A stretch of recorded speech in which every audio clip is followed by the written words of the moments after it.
తెలంగాణలో త్వరలో క్యాబినెట్ విస్తరణ చేసే ఛాన్స్ ఉంది. క్యాబినెట్ లో మొత్తం 6 మంత్రి పదవులు ఖాళీగా ఉండగా సుమారు డజన్ మంది ఆశావాహులు పదవుల కోసం ఎదురు చూస్తున్నారు. ఈ రేసులో చాలా మంది ఉన్నా కొందరి పేర్లు మాత్రం బలంగా వినిపిస్తున్నాయి. తెలంగాణలో క్యాబినెట్ విస్తరణపై రేవంత్ ప్రభుత్వం ఫోకస్ పెట్టింది. 6 మంత్రి పదవుల కోసం పోటీ తీవ్రంగా ఉండటంతో పలుమార్లు విస్తరణ వాయిదా వేస్తూ వచ్చింది పార్టీ హైకమాండ్. అయితే ఇవాళ హర్యానా అసెంబ్లీ ఎన్నికలు ముగుస్తూ ఉండడంతో క్యాబినెట్ విస్తరణపై ప్రత్యేక దృష్టి పెట్టినట్లుగా తెలుస్తోంది. ఇందుకోసం సీఎం రేవంత్ రెడ్డి రేపు ఢిల్లీకి వెళ్లనున్నారు. క్యాబినెట్ అంశంపై పార్టీ పెద్దలతో చర్చించనున్నారు.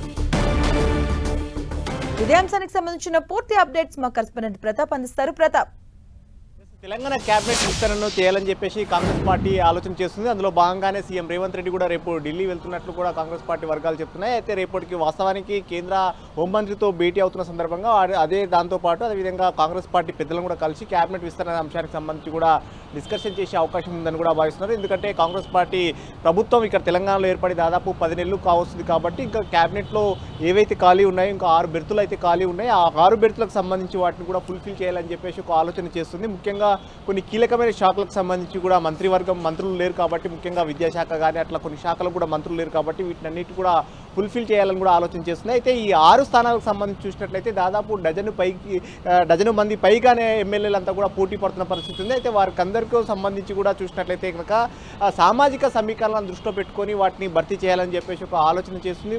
వీటితో పాటు ఉమ్మడి జిల్లాలకు ఏ జిల్లాలకైతే ప్రాతినిధ్యం లేదో ఆ జిల్లాలకు కూడా ప్రాతినిధ్యం కల్పించాలని కూడా ఒక ఆలోచన చేస్తుంది. అందులో భాగంగానే ప్రజెంట్ చూసినట్లయితే ఉమ్మడి జిల్లాల వారీగా చూసినట్లయితే 4 జిల్లాలకు ప్రాతినిధ్యం లేదు.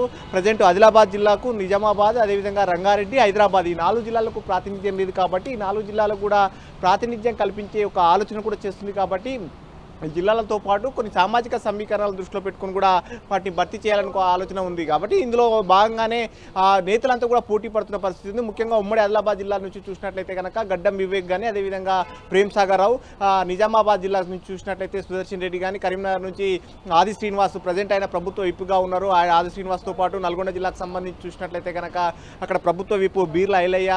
సామాజిక సమీకరణాల్లో భాగంగా వీరంతా కూడా పోటీ పడుతున్న పరిస్థితి ఉంది.